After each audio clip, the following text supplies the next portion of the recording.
2019년 7월 29일입니다.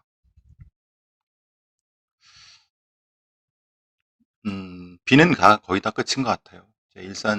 여기 일산인데, 먹구름이 거의 이제 사라지고 흩어지는 분위기예요. 이제 본격적인 휴가철이죠.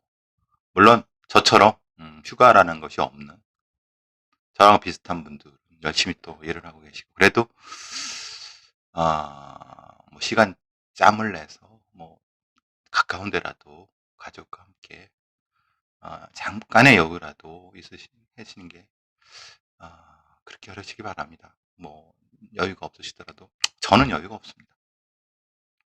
어쨌든 그리고 비 피해 없으셨기를 간절히 기원합니다. 자, 23일 날 청주 상당에서 조은누리 양이 지금 실종된 상태로 벌써 6일이나 지났습니다. 조양 어머니는 함께 산을 오르던 중 10시 반쯤이라고 합니다. 무심천이 발원하는 뭐 그런 뭐 근처라고 하는데, 벌레가 많아지다 딸이 먼저 내려가 있겠다고 한 뒤에 실종됐다라고 합니다. 물론 여러 가지 뭐 낭설이나 아니면 또 뭐 여러 가지 좀 안 좋은 얘기들도 있을 수 있어요. 뭐 지적 장애가 있는 아이를 같이 있지 못하고 그렇게 이제 잃어버리게 만들었냐는 그런 비난도 있을 수 있지만은, 일단은 지금은 애를 찾는 게 먼저라고 보여지는 거죠. 그렇게 비난하시는 분의 일부는 이제 혹시 다른 뭐 일이 있지 않을까, 뭐 부모가 거짓말을 하는 거 아니냐. 근데 글쎄요, 그거 같지는 않아요. 그거 같지는 않는데, 뭐 그랬다고 하면은 사실 굳이 이렇게까지 소동을 벌일 필요는 없겠죠. 그러니까 그런 혹시라도 그런 부분은 접어두시는 게 나을 것 같고, 어쨌든 지금 상황에서는 벌써 6일이나 지났고, 제가 며칠 전에 말씀드린 것처럼 약간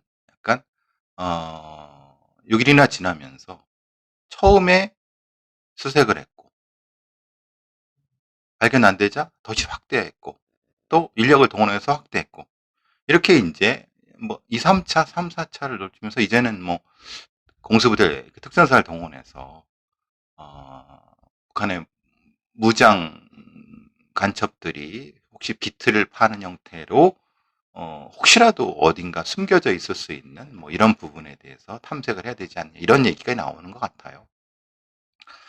그 얘기 속에는 제가 늘 말씀드리는 바가 사실은 녹아 있는 거죠. 뭐냐면은 우리의 그런 실종 탐색 수사는, 이런 방식은 너무 후진적이에요. 지금 말하자면은 제가 늘 예전에도 혹시 제 팟캐스트를 들은 분이 계실지 모르겠지만은, 제가 지적하는 바는 전문 실종 탐색 구조팀이 있어야 된다. 탐색 구조팀이 있어야 된다. 물론 이제 119 소방에는 그 탐색견을 통해서 탐색하는 어떤 팀이 있습니다. 그런데 그게 실제로 이제 이렇게 그 탐색하기가 제대로 작동이 잘 안 되는 것 같아요. 예를 들면은 그거는 주로 이제 무너진 건물이나 이런 데에서, 지진 같은 데에서 어, 이 혹시라도 모를 구조자를 구하는 방식인 거고, 이런 넓은 공지라든가 아니면 야외 같은 데서 하는 경우는 사실은 어떻게 보면은 그 탐색견의 그 역할 범위를 넘는 겁니다. 물론 예전에 기억나시죠? 유병원 무슨 뭐 어, 그 시체 찾기 뭐 이렇게 할 때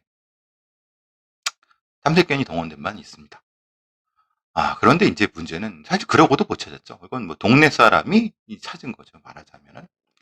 어, 이제 사실 왜 그러냐면은 야외라고 하는 게 너무나 넓습니다. 그리고 탐색견들이 이 독사에도 많이 물리고 그 넓은 데를 다 뒤질 수가 없습니다. 그리고 지치고 그럼 폐사됩니다. 그 비싼 이 탐색견을 그 넓은 데에 그렇게 많이 투입하기가 너무, 그 숫자도 모자랄 뿐더러, 그러니까 딱 정해진 데 딱 그 포인트로 투입해야 되는 거거든요. 그렇게 하는 거거든요. 근데 그러기에는 지금 인제 조은우리 양 실종 수색 같은 부분에서는 뭔가 좀 아구가 안 맞았던 거죠. 왜냐하면 실제로 이런 거죠.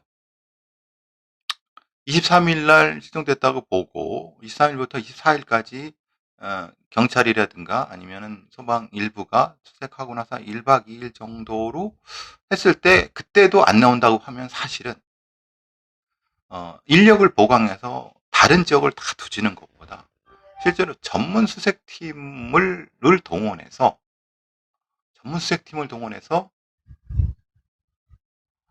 수색에 임하는 게 더 효과적입니다.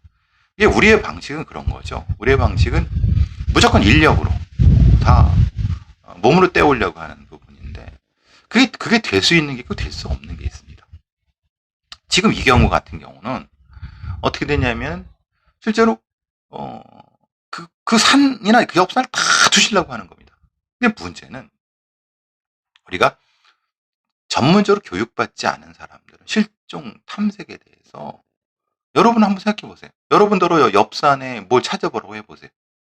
거기가 평지도 아니고 숲을 우겨졌고 거기에 혹시 모를 위험 요소도 있고 그럼 그거를 꼬챙이 이렇게 쑥쑥 쑤시는 거 왜 어떻게 하겠습니까? 그러니까 자기 가족처럼 할 수 있겠습니까? 근데 물론 지금에 있는 여러 고생하시는 분들이 그렇게 안 한다는 건 아닙니다. 열심히 하시고 상당히 고마운 일이지만은 방식 자체가 잘못됐다는 거. 즉 원래 전문 탐색 구조팀이 있어 갖고 그들을 특정한 시기에 바로 투입해야 되는 부분인 거죠. 그리고 그 역할을 분담해서 나머지 인력들은 다 다른 지역을 이렇게 해야 되는 물론 지금 그렇게 하고 있을 거라고 생각을 합니다만은 너무 이게 이제 흔히 말하는 시스테믹하지 않게 된다는 것 때문에 걱정이라는 겁니다. 그래서 제가 늘 예전에도 말씀드린 것처럼 전문적인 그 실종 탐색 팀이 적어도 한 두 팀은 있어야 된다. 그거는 소방이 가지고 있는 건물 붕괴라든가 아니면 이런 것을 통한 전문 탐색 팀하고는 별개로 가지고 있어야 된다. 근데 실제로 이런 것은 평소에는 잘 안 쓰이죠. 이런 일이 벌어졌을 때만 쓰입니다. 그러니까 유지비가 흔히 말하는 장난이 아니겠죠. 그래도 있어야 된다는 겁니다.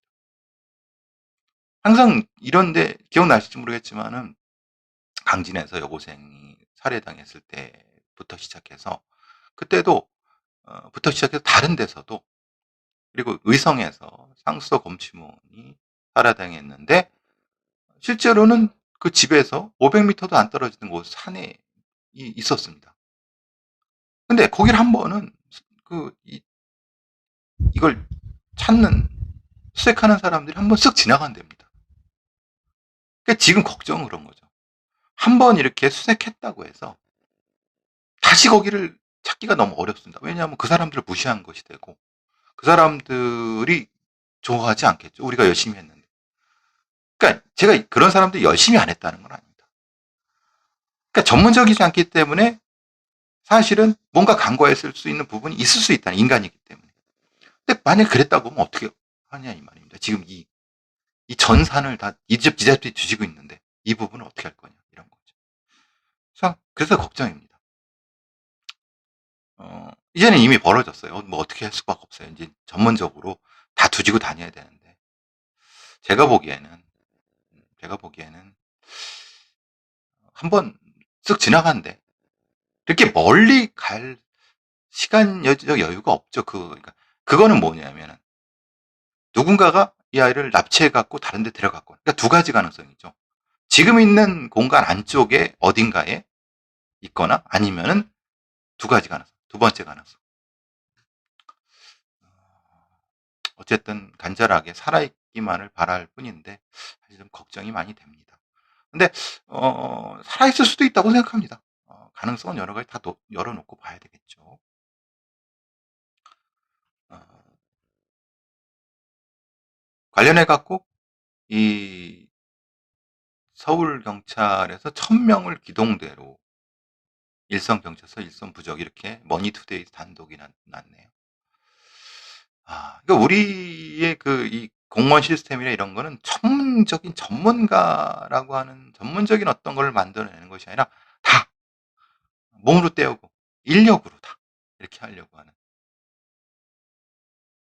얘기가 뭐냐면 이제 의경이 폐지가 됩니다. 왜냐하면 지금은 군 병력 자원도 모자랍니다. 그러니까 안 주죠. 그러니까 군 병력 자원을 안 주니까 의경도 사실은 이제는 없는 겁니다. 그러면 지금 이 필요한 기동대원, 흔히 말하는 집회 시위를 막을 수 있는 기동대가 모자라니까 그것을 일선 경찰로 어, 이제 대체하려고 하는 겁니다. 근데 문제는 일선 경찰로 대체하려고 하니까 일선 지구대 같은 데 있는 지구대에서 일하는 애들을 데려다가 기동대로 쓴다는 거예요. 그럼 일선 경찰서는 예를 들면 이런 거죠. 지구대에서 페트롤카가 4대가 나가는데 인원이 없어서 한 대는 서 있다는 겁니다. 이게 무슨 일이죠? 그러니까 결혼율 4.5%. 예를 들면은 100명, 100명이 필요한 경찰서에 100명이 필요한데 95명밖에 없다는 겁니다. 그러니까 그럼 이제 얘기는 이런 거죠. 기동대 인력이 없으니까 걔들 써야 되지 않느냐라고 하는 철학이죠. 저는 계속 이런 걸 말씀드리는 게 바보 같은 짓이다. 왜? 여러분 생각해 보십시오. 한번 비근한 예로. 전두환이 집 앞에 기동대 애들 거기 지키고 있습니다. 거기 왜 지킵니까? 그 인력, 그 인력을 민생 현장에 투입해야 되죠.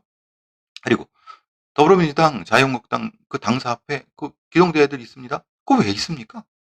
지들이 돈 내갖고 지들 돈으로 가득 보안요원들 고용해갖고 하면 되는 거죠. 전두환이 돈 많은데 그 지집 지가 지키라고 하면 되는 거고. 그리고 흔히 말하는 행정부 청사라든가. 그러니까 방어원들 자기들 돈으로 해라고 하면 됩니다. 그리고 특히 뭐 미 대사관 같은 데도 그렇고 대사관 같은 데도 아니 자기네 돈으로 하라고 하면 돼요. 최소한의 인원만 하고 안 되면 행정안전부에서 별도의 인원을 거기에 그, 그 배치를 하든가. 왜, 왜 아까운 경찰력을 거기에 쓸데없이 낭비를 하냐 이 말이에요. 제가 말씀드린 게 이런 부분이 한두 가지가 아니에요. 결국은 뭐냐면 윗분들 심기 건드릴까봐. 그러니까 힘 있는 사람들은 자기 안전하게 지켜주는 거 그리고 거리가 평온하길 바라죠. 자기들 때문에. 근데 실제로 경찰력은 그러라고 있는 게 아니에요. 경찰력은 시민들 안전, 지구대라든가 경찰서에서 도둑놈 잡고 살인범 잡고 또 이 주치자들 아니면 뭐 성범죄자들 단속하고 이런 것들이에요. 그리고 또 하나 제가 늘 말씀드린 것처럼 왜 버닝썬 같은데 흔히 말하는 이 클럽 같은데 경찰력이 투입되어 그걸 단속하느냐? 아니 행정공무원들한테 하라고 그래라. 그러니까 지금 어떻게 보면은 경찰의 인력이 엉뚱한 데 쓰이는 거고 그 엉뚱한 데 쓰이는 인력의 태반은 경비 인력이라는 거예요. 그러면 이렇게 말할 수 있죠. 경비 대량의 집회 시위가 있을 때 그거 어떻게 하느냐? 아니 그러면 그때는 차출해 갖고 일시적으로 동원하면 되는 거죠. 경찰대 훈련 받아요. 그렇게 하면 되는 거고 그리고 대규모 인원의 집회 시위가 생길 때는 굳이 대규모의 인원으로 그걸 막을 생각 말고 최소한의 장비를 보강해서 장비 중심으로 인력 중심이 아니라 언제까지 머릿수로 이렇게 하려고 하는지 참 답답합니다. 지금 이 서울경찰청의 지금 이 짓은 이건 진짜 해서는 안 될 짓이에요. 지금 경찰서 지구대 인력을 뺐으면은 거기서 남는 사람들은 과도한 근무하다가 과로사하죠. 그러다 사고 나면 시민들 다치죠. 경찰들 다치죠. 이거 누가 책임질 거냐 이 말이에요. 일선서는 지금 인력이 보전 너무 낭비인데 결국은 서울청에 있는 수뇌부들이라든가 경찰청 수뇌부들이 윗사람 눈치를 보느냐고 결국은 거기부터 막으려고 하는 거예요. 그러니까 시위 집회 이런 거. 아니 왜 시위 집회를 그렇게 해요? 거기가 아니죠. 보세요 지금 그 광화문에 이제 뭐 우리 공화당 거기 그거 서울시에서 거기 흔히 말하는 자기들이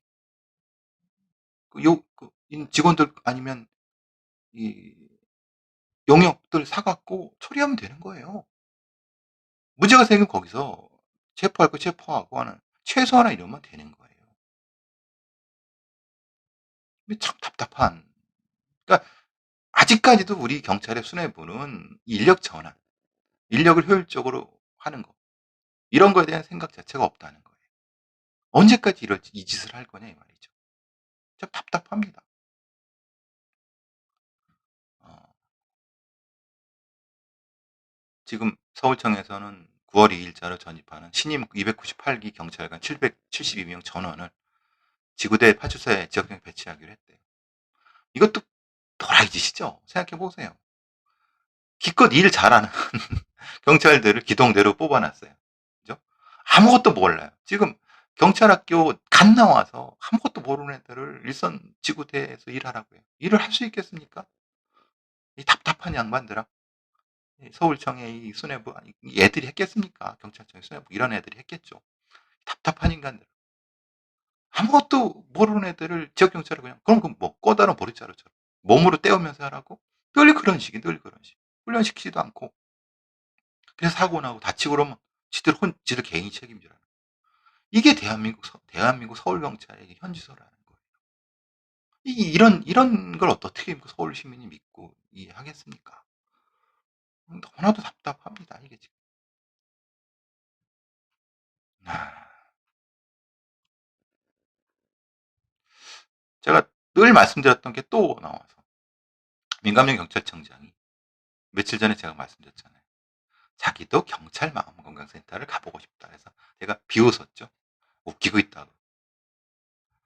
아, 사실 일선 형사들 같은 경우도 굳이 아주 잔혹한 고의정이 말한 그런 종류의 범죄자들의 현장, 아주 뭐 토막나고 잔혹한 그런 시체들 굳이 볼 필요 없습니다. 왜냐면 우리 같은 사람들이 그런 걸 해결하라고 만든 경찰 프로파일러들인데, 우리 같은 사람들은 현장에 투입하지도 않아요. 지금 후배들 얘기 들어보니까. 실제로 경찰 그 형사들도, 아니면 기업 사건, 아니면 뭐 보이스피싱 사건이라든가 절도 사건, 이런 거를 전종을 하는 경찰들은 많습니다. 굳이 강력 사건, 피가 튀고 막 잔혹, 이런 걸 하는 사람들은 전문적으로 또 있어야 돼요. 근데 모든 경찰이 그럴 필요는 없어요. 근데 이거는 그냥, 그러니까 이런 부분들에 대한 전문성이, 전문화된 경찰이 바로 그래야 되는 거거든요. 어차피 프로파일러들이나 우리 같은 사람들은 그런 현장에서 그런 범인들을 잡으라고 뽑은 사람들이 우리를 써야지. 우리는 안 쓰고 그냥 엄한 형사들, 그냥 현장 시체 막그 잔혹한 시체 봤다가 정신적 충격으로 막 병원 가고 막, 실제로 그렇습니다. 제가 일할 때도 중랑 어디에서 아주 잔혹한 칼을 찔려갖고 난자당한 시체를 어떤 형사애가 봤는데 애가 눈이 갔더라고요. 제가 이 얘기는 뭐 제 팟캐스트 들은 분들한테 한 바가 있는 일입니다. 어우, 그냥 그것 때문에 그 담당 팀장한테 그랬죠. 이거는 남자고 몸이 산만해 이갖고 정신충격 안 받는다. 그건 거짓말이다. 그런 건 없다. 세상에 이런 참혹한 현장에 정신충격 안 받는 사람이 어디 있냐. 우리 같은 사람들이야 그런 걸 하라고 했지만 저런 사람들한테 함부로 보여주면 안 된다. 그러다가 이제 우울증 걸리고 자살을 그다음 선택을 했죠. 그리고 사실 소방관도 그렇지만 형사들도 경찰들도 철로에 뛰어든 시체 아주 잔혹하죠. 다 수습하고 이거 확인하고 그러다가 그 트라우마로 다른 부서로 갔다가 못 버티고 사표내고, 이런 부분들. 마포, 강서, 노원, 서대문은 일평균 0.6건. 그러니까 이틀에 한 건꼴로 그런 게 터져요. 그러면 이게 형사들이 이제 슬슬 피하죠. 막내들한테 시키다. 막내들은 뭡니까? 그거 봤다가 또 얘가 또 확 가니까. 그 형사 포기하고, 수사정 포기하고. 그러니까 이게 인간으로서 할 짓이 못 되지만 누군가는 해야 된다. 그럼 전문적인 사람을 하게 하고, 그 사람들한테도 이런 이 정신적인 실수에 있는 거, 이걸 보호할 수 있는 이런 부분까지 해야 되는 거죠. 그런 시스템이 우리는 안 돼 있다는 겁니다. 이 뭐 민감경청장이 뭐 그러죠. 뭐 지가 하겠다고. 웃기지 말라고 하세요. 실제로는 12만 경찰이고 형사들이 전국에 9천 명이 있는데 실제로 이 마음센터를 이용한 형사가 348명밖에 안 됩니다. 기껏해 3%밖에 안 되는 거죠. 왜? 거기 갔다 오면은 눈총 받고 조금 이제 좀 스스로 좀 마음에 걸리고 그런 부분이죠. 그래서 경찰청에서는 인력 늘리고 기획재정부에서 인력 늘리고 막히고 막 그러죠. 이 기획재정부 애들한테 그러는 거죠. 그래 우리가 안 할 테니까 니들이 지체봐라. 그렇게 얘기해야죠. 돈 없다고요? 돈 없죠. 그런데 이명박이 4대강에 수십조 쏟아붓고 그 이제 뭐 방산 비리 나고 막 그 수조씩 헤쳐먹고 막 그런 거 국회의원 놈들 저 놀고 처먹고 이런 거 그 돈만 있어도 충분히 하지 않겠습니까? 제가 이게 입이 아프죠 이런 얘기. 진짜 쓸 때 안 쓰고 엄한 놈들만 처먹어도 되고 실제로는 밑에서 이게 실제로 돈이 필요하고 이런 게 필요한 사람들은 죽어나가는 거죠. 대한민국 경찰의 모습입니다. 대한민국 공무원들의 모습이죠. 아, 오늘은 제가 흥분해가 여기까지밖에 못할 것 같습니다. 너무 답답해서. 이따 제가 또 MBC 갔다가 와서 또 안정이 되면 또 한번 올리도록 하겠습니다.